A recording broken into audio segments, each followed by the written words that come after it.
दोनों ही पक्षों की ओर से अपनी दलीलें खत्म कर दी गई हैं। किसी भी वक्त अरविंद केजरीवाल पर फैसला आ सकता है, लेकिन उसके पहले एक बड़ी खबर आ रही है। बड़ी खबर यह है, इंडिया गठबंधन के तमाम नेता चुनाव आयोग पहुंचे हैं। इंडिया गठबंधन के यानी कि विपक्षी दलों के तमाम नेता चुनाव आयोग पहुंचे हैं और वहां पर सरकार के खिलाफ शिकायत दर्ज कराई जा रही है। केजरीवाल की गिरफ्तारी के विरोध में ये लोग पहुंचे हुए हैं। बड़ी जानकारी, कांग्रेस पार्टी, टीएमसी, सीपीएम के ये नेता हैं। कांग्रेस पार्टी के नेताओं को बीती रात ही हमने देखा किस तरह से केजरीवाल के घर के बाहर पहुंचकर एकजुटता दिखाने की उनकी ओर से बात कही गई। और अब आप एनसीपी, डीएमके, एसपी नेताओं के साथ तमाम विपक्षी दलों के नेता यानी कि इंडिया गठबंधन के नेता चुनाव आयोग पहुंचे हुए हैं।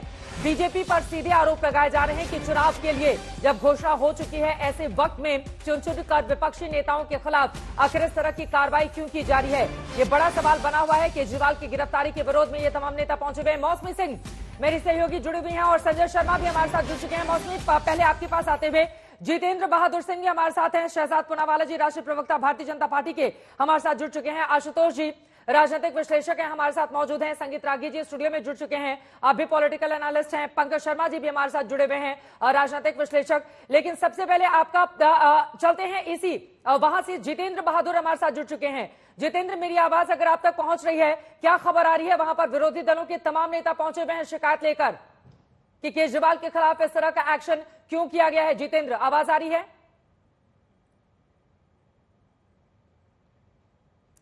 जितेंद्र बहादुर के पास हम चलेंगे। हमारे साथ इस वक्त इलेक्शन कमीशन के दफ्तर से हमारे संवाददाता जुड़े हुए हैं, लेकिन उसके पहले बड़ी खबर। जितेंद्र, कौन कौन से नेता पहुंचे हुए हैं, अगर तस्वीरें भी आप दिखा पाएं, क्या है इन लोगों का एजेंडा वहां पहुंचने का? और देखिए चित्रा, यहाँ पर जो नेता हैं वो इंडिया गठबंधन से जुड़े हुए नेता पहुंचे हुए हैं। कांग्रेस पार्टी के जो नेता हैं अभिषेक मनु सिंघवी, जो कि अरविंद केजरीवाल के वकील भी हैं और अब से थोड़ी देर पहले वो काफी जिरह भी कोर्ट के अंदर राव जेवनी कोर्ट में उनकी तरफ से किया जा रहा था, वो भी इलेक्शन कमीशन में मौजूद हैं। इसके साथ ही कांग्रेस पार्टी के जो महासचिव हैं केसी वेणुगोपाल, वो भी मौजूद हैं। सीताराम येचुरी सीपीआईएम नेता वो मौजूद हैं। समाजवादी पार्टी के नेता और शरद पवार गुट के जो एनसीपी के नेता हैं जितेंद्र आव्हाड, वो यहां पर मौजूद हैं। टीएमसी नेता डेरेक ओब्रायन वो मौजूद हैं। तो ये तमाम नेता जो हैं, ये गठबंधन से जुड़े हुए जो नेता हैं वो यहां पर पहुंचते हैं और वो एकजुटता दिखाने की कोशिश ये की जा रही है कि जिस तरीके से अरविंद केजरीवाल की गिरफ्तारी हुई है, ईडी ने जो गिरफ्तार किया है, उसको लेकर के सवाल सभी पॉलिटिकल पार्टी जो विपक्षी पार्टियां हैं उनकी तरफ से खड़ा किया गया और ये कहा गया कि सरकार के इशारे पर, बीजेपी के इशारे पर इस तरीके का कदम बढ़ाया गया है।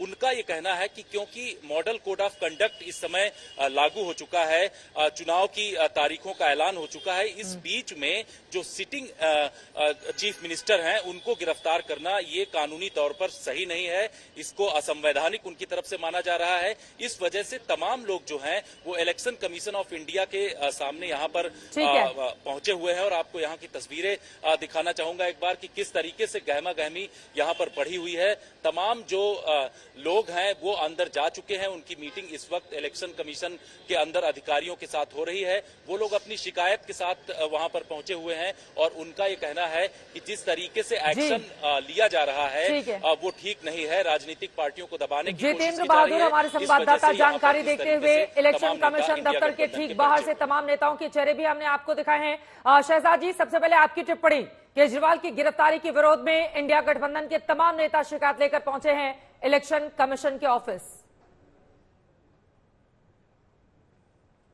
मुझे तो अली बाबा और 40 चोर नजर आ रहे हैं। और मॉडल कोड ऑफ कॉन्डक्ट छोड़ो, मॉरल कोड ऑफ कॉन्डक्ट कहां है इनका? मॉरल कोड ऑफ कॉन्डक्ट नहीं है, इसलिए इनका मैं आपको एक नारा भी बनाकर देता हूं, भ्रष्टाचार मेरा जनसिद्ध अधिकार, कोई भी कार्रवाई करे तो मैं चिल्लाऊं अत्याचार अत्याचार, और कोर्ट की राहत ना भी मिले तो भी मैं खेलूं विक्टिमहुड कार्ड। ये इन अली बाबा और 40 चोर का हो सकता है नारा। बताइए, model code of conduct 9 summon skip करने के लिए भाजपा ने बोला था क्या? आप हाईकोर्ट गए, हाईकोर्ट ने कहा ना समन क्यों नहीं फॉलो करते? क्या कल हाईकोर्ट ने रिलीफ देने से मना नहीं किया? क्या सुप्रीम कोर्ट, हाई कोर्ट और बाकी के कोर्ट ने विजय नायर से लेकर संजय सिंह, मनीष सिसोदिया को एक एक साल तक जेल में नहीं रखा है? क्या कोर्ट भी हमारी पाले में है? क्या हमारे साथ वेंडेटा कर रही है क्या इनके खिलाफ? और आपने ये जो तमाम ये अली बाबा 40 चोर है, लालू जी पहली बार कन्विक्ट हुए 2013 में, यूपीए की सरकार। 2014 से पहले किस पे केस होते थे? थोड़ा चित्रा जी थोड़ा सा पीछे जाइए तो यही डीएमके, यही टीएमसी, यही समाजवादी पार्टी, यही कांग्रेस पार्टी। 2012 में कांग्रेस पार्टी पर केस शुरू हुआ नेशनल हेराल्ड का, हमने शुरू किया, कोर्ट के द्वारा शुरू हुआ।